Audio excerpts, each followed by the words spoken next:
आमची लढाई काँग्रेसची विलासराव यांच्याबद्दल आदर आहे। विलासराव देशमुखांनीच लातूरला ओळख दिली। राज्याच्या जडणघडणीमध्ये विलासरावांचा मोठा वाटा आहे।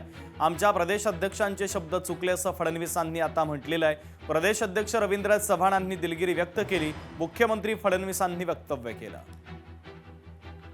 आमचे अध्यक्ष या ठिकाणी आले होते। ते बोलत असताना त्यांना त्या ठिकाणी हे सांगायचं होतं की राजकीय दृष्ट्या आपल्याला नवीन रेकॉर्ड तयार करायचा आहे, पण कदाचित त्यांचे शब्द हे चुकीच्या पद्धतीने गेले असतील, त्याबद्दल त्यांनी दिलगिरी व्यक्त केली आहे। पण मी जाहीरपणे सांगतो, काँग्रेस पक्षाची आमची लढाई असली तरी विलासराव देशमुखांबद्दल आम्हाला नितांत आदर आहे।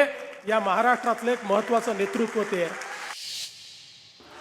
भारतीय जनता पक्षाने काही ठिकाणी मित्रपक्षांसोबत युती मुद्दाम तोडली। भाजपला सर्वच राजकीय पक्षांना संपवायचंय। प्रकाश आंबेडकरांनी थेट भारतीय जनता पक्षावर आता तोफ डागलेली आहे। कुणालाही मतदान करा पण भाजपला नको, प्रकाश आंबेडकर यांनी मतदारांना आवाहन केलंय।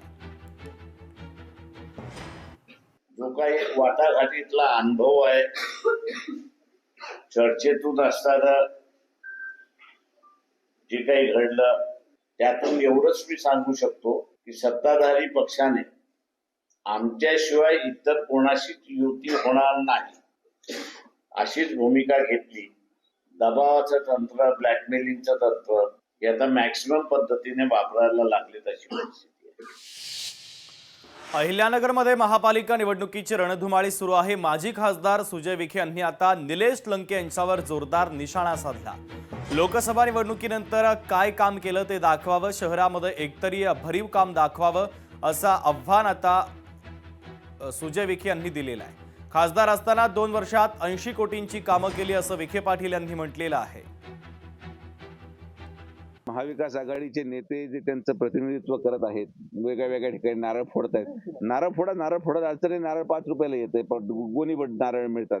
अरे बाबा, तुम्ही 1.5 वर्ष झाले निवडून आलेला आहात या लोकसभा क्षेत्रामध्ये। तुम्ही नगर शहरामध्ये केलेलं एक काम सांगा।